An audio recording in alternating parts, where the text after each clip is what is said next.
our guys got after today in practice.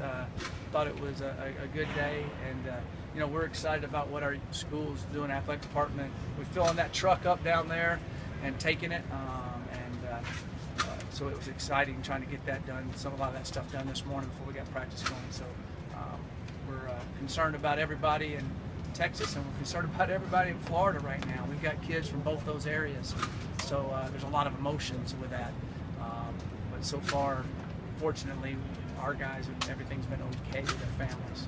So just feel for those areas right now. It's pretty amazing what's going on. Question for Coach. Mike, yesterday you were asked about Ralphie. Yeah. I want to ask you, aside from Ralphie, playing here at home, what is it that makes Folsom Field special to you? Well, Coach Mac, Coach Barnett, Coach Darian Hagan, they would tell me all the time about the magic of Folsom Field. And I felt a little bit of it, but last year, to me, it had to be back. I mean, it was so loud in there. It was so exciting. It definitely was a home field advantage.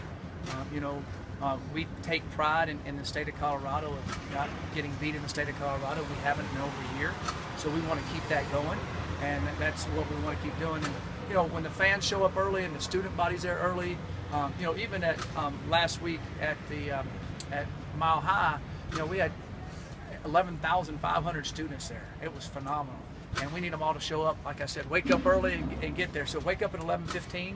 That's probably earlier than they usually wake up, and get there at noon. But it's a magical place. It's so loud in there. The kids say it's like being in a basketball arena when it's completely full with the mountains behind it and the way our stadium sits so tight on you. So it's a special place, and we need to keep playing well to make it special. And the group, the team last year built it to that, and they made it special. This team needs to keep it special. During game day, you're obviously focused on that game, but can you honestly feel the difference between 35,000 being there and 52,000 loud? Yeah, you can feel a difference on that.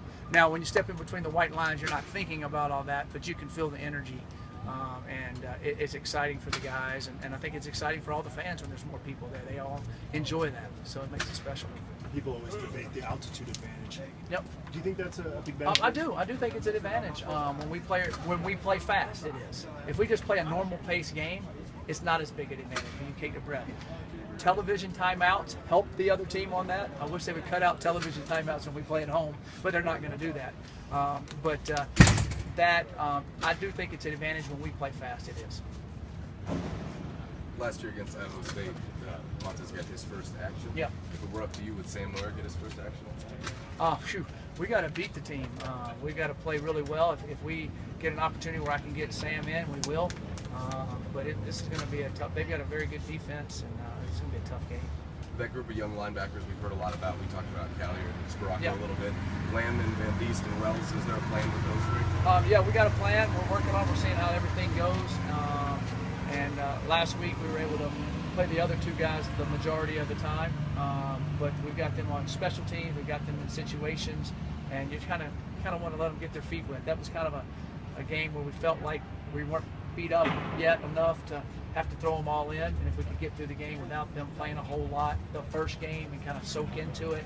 They got the experience, they got to see it, they got to go on the team bus, they got to go in the hotel, they got to feel the nervous energy.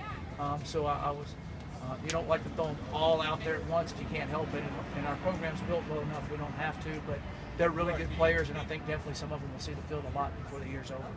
The red shirt rule is the same if a guy plays one snap. Yeah, there is. They're talking, and I'm pushing it hard. They're talking about there's been talks, nothing definite at all, been talks about letting a freshman play 4 games anywhere within the season.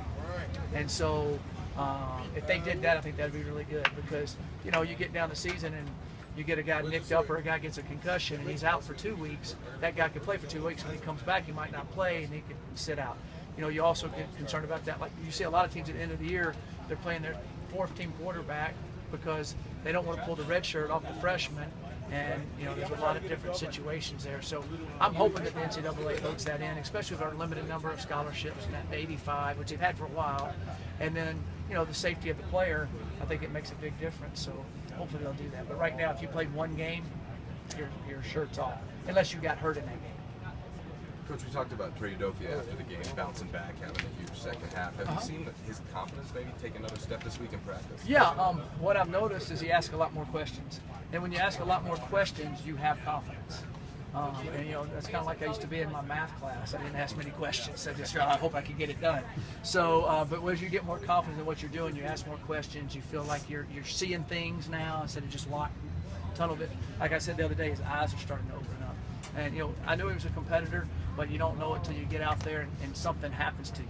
And then you know they're coming back at you. That's the thing about corner. That's the thing about quarterback. If they know they can feast on you, they're going to keep feasting on you. If you bounce back, then you can stop it. And I thought he did. Do you know yet if you'll have Umu, Frazier, or Irwin this week? I do not know yet. Okay. What's the determining factor in that? I do not know yet. Okay. Anything else, Coach? That's it. Thanks, Coach. Thanks, guys.